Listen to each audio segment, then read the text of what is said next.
दोस्तों, कुंभ में भगदड़ के बाद मौनी अमावस्या के दिन बड़े बड़े बाबाओं ने अखाड़ों के दरवाजे बंद कर लिए थे। कि जो बड़े बड़े टेंट हैं बाबाओं के, सबने गेट बंद कर लिए थे। आप सोचिए, जब 8-9 करोड़ हिंदू श्रद्धालु भूखे प्यासे जनवरी की ठंडक वाली रात में भटक रहे थे, इधर उधर भाग रहे थे, तो मुसलमानों ने मस्जिदों के दरवाजे खोलकर, इमाम बाड़ों के दरवाजे खोलकर उनको लेटने बैठने की जगह दी, उनको खाना खिलाया। इस तस्वीर को देखिए, इसे देखिए, ये भी देखिए। कहीं मस्जिद में हिंदू सनातनी लेटे हैं, आराम कर रहे हैं, कहीं मुसलमान हिंदुओं को खाना बांट रहे हैं, कहीं मुसलमान हिंदुओं को पानी बांट रहे हैं। जिन मुसलमानों पर धीरेन्द्र शास्त्री जैसे बाबा कुंभ में बैन लगा रहे थे, वो मुसलमान ही मुसीबत में फंसे अपने हिंदू भाइयों की मदद करने के लिए आगे आए। कुंभ की रिपोर्टिंग कर रहे लल्लन टॉप के रिपोर्टर अभिनव पांडे ये कहते हैं कि तमाम बाबाओं ने अपने अपने टेंट बंद कर लिए थे। दोस्तों, सनातनियों को हिंदुओं की सरकार ने लावारिस छोड़ दिया था, बाबाओं ने लावारिस छोड़ दिया था। तब कौन काम आया? तब हमारे देश की गंगा जमुनी तहजीब काम आई, तब मुसलमानों ने साथ दिया। ये सारे के सारे मेरे भाई बहन दीदी हमें पानी दे के आए, बिस्कुट दे के आए, फिर दोबारा लड़का ने कही भूखी तो नहीं माता जी, हमने नहीं, फिर बिस्कुट दिए, फिर दोबारा बिस्कुट दिए हमें। गोविंद ने भैया बहुत कुछ कर।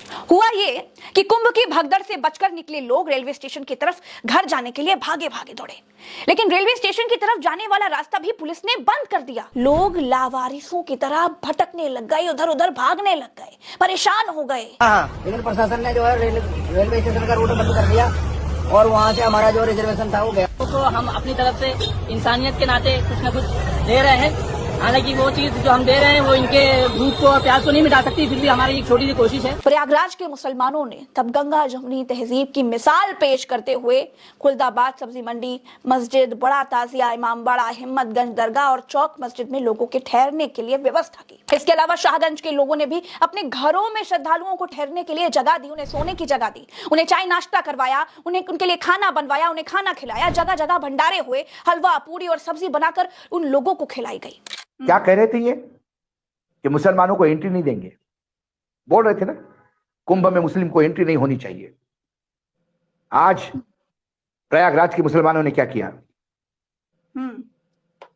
नखास, कोहना, रोशनबाग, हिम्मतगंज, खुलदाबाद, रानी मंडी, शाहगंज, ये एरिया है मुस्लिम बहुल एरिया प्रयागराज में। उन्होंने अपने घर खोल दिए, अपने मदरसे खोल दिए, अपनी मस्जिदें खोल दी और 25,000 कंबल और बेड की व्यवस्था की, बांटे हैं। लोगों को अपने घर में पनाह देके खाना पीना की व्यवस्था कर रहे हैं कि आए हैं कुंभ में तो आप हमारे लिए वंदनीय हैं। यह है गंगा जमुना की तहजीब, आज भी जिंदा है। चंद राजनीतिक गिद्धों के कहने से इस देश का ताना बना खराब नहीं होगा। मैं सैल्यूट करता हूं आज तमाम प्रयागवासियों को कि जहां सरकार फेल हो गई वहां जनता सामने आई। अरे ये जनता का आयोजन है, जनता के हाथ में रहने दीजिए, जबरदस्ती बाप बनने का प्रयास मत कीजिए। लखनऊ में रहिए ना महाराज। एक तो आपको गोरखपुर में रहना था, वहां से लखनऊ आए, प्रदेश का बर्बाद कर रहे हैं। अब वहां से आप प्रयागराज में आए। कम से कम महाकुंभ का बचा हुआ टाइम तो 25 तारीख को शिवरात्रि में समापन होगा, शाही स्नान होगा, उसके पहले आप कैबिनेट को लेकर चले जाइए। बाकी बचा हुआ महाकुंभ बहुत अच्छा चलेगा। इनका वहां होना ही हादसे को निमंत्रण देना है। कौन वीआईपी जाता भाई? कई जगह पे मैंने देखा कि बहुत ज्यादा किसी मेले में, यात्रा में बहुत ज्यादा भीड़ हो तो वीआईपी को मना किया जाता है कि आप मत आइए, कि आपके आने से भीड़ और नियंत्रण में नहीं रहेगी, उग्र हो जाएगी, और वो दूर से नमस्ते करके निकल जाते हैं। ये 2.5 लाख स्क्वायर फीट में जर्मन टेंट में पूरी कैबिनेट लेके बैठा है आदमी, सिर्फ वाई लूटने के लिए। भाई पंचांग है, समय की गणना है, समय की गणना के अनुसार, 1 मिनट, समय की गणना के अनुसार कुंभ होता है। तुम कुंभ को खींच के तो नहीं ला रहे हो, समय की गणना से कुंभ होता है। कुंभ का आयोजन सारे आखाड़े, सारे मंडलेश्वर, शंकराचार्य, ये इनका आयोजन है। आस्था में लोग आते हैं जी, लेकिन ये बीच में राजनीति का तड़का क्यों?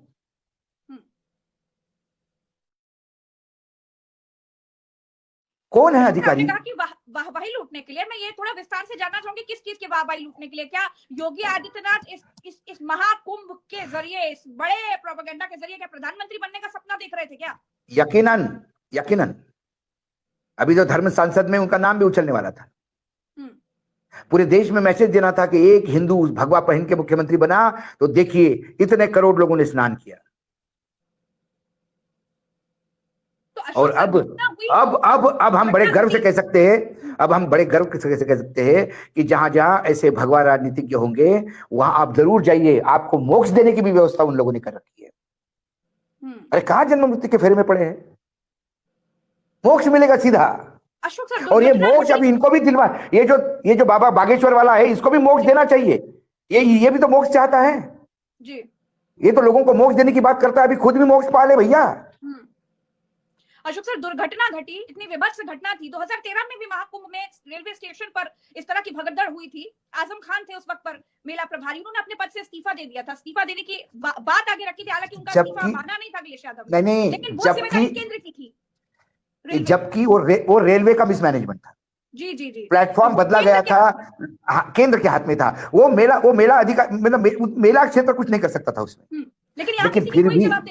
लेकिन फिर भी मुझे लगता है आजम खान मुसलमान होने के बावजूद उसके ऊपर 10 आप आरोप लगाए, उनको जेल में ठूसे, आप कुछ भी करे, लेकिन नैतिकता की एक छोड़ी तो झालर थी कि उसको लगा कि नहीं। वो तो चलिए समय बीत गया, आजम खान ने क्या किया तो सबने देखा, लेकिन आज किसी की कोई जवाबदेही नहीं है। यही मीडिया उस वक्त के मुख्यमंत्री अखिलेश यादव से सवाल पूछ रहा था, आज चुप्पी मारकर बैठ गया, आज कोई सवाल नहीं।